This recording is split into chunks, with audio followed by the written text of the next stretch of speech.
ഒരു വർഷത്തിനിടെ നിരവധി തവണ നിയമലംഘനം നടത്തുന്നവരാണോ നിങ്ങൾ? എന്നാൽ നിങ്ങൾക്ക് പിന്നാലെ മോട്ടോർ വാഹന വകുപ്പുണ്ട്. വർഷത്തിൽ 5 അതിലധികമോ ഗതാഗത നിയമലംഘനം നടത്തുന്ന ഡ്രൈവർമാരുടെ ലൈസൻസ് റദ്ദാക്കുന്നതുമായി ബന്ധപ്പെട്ട നടപടികൾ മോട്ടോർ വാഹന വകുപ്പ് മുന്നോട്ട് വെച്ചിരുന്നു. ആവർത്തിച്ച് നിയമം ലംഘിക്കുന്ന വാഹനങ്ങളെ കരിമ്പട്ടികയിൽപ്പെടുത്താനും കോടതിയുടെ അനുമതിയോടെ കസ്റ്റഡിയിലെടുക്കാനും മോട്ടോർ വാഹന വകുപ്പിന് സാധിക്കുന്നതായിരുന്നു ജനുവരി 1 മുതൽ പ്രാബല്യത്തിലായ പുതിയ ഭേദഗതി.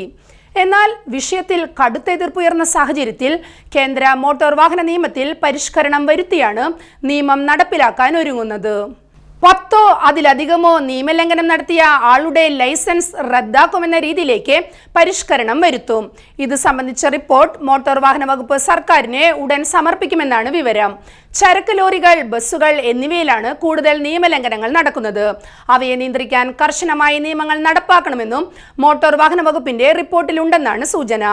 സാധാരണക്കാർക്ക് ഒരു തരത്തിലും ബുദ്ധിമുട്ടുണ്ടാക്കാത്ത രീതിയിൽ മാത്രമേ നിയമങ്ങൾ നടപ്പിലാക്കുകയുള്ളൂ എന്നാണ് മന്ത്രി കെ ബി ഗണേഷ് കുമാർ വ്യക്തമാക്കിയത്.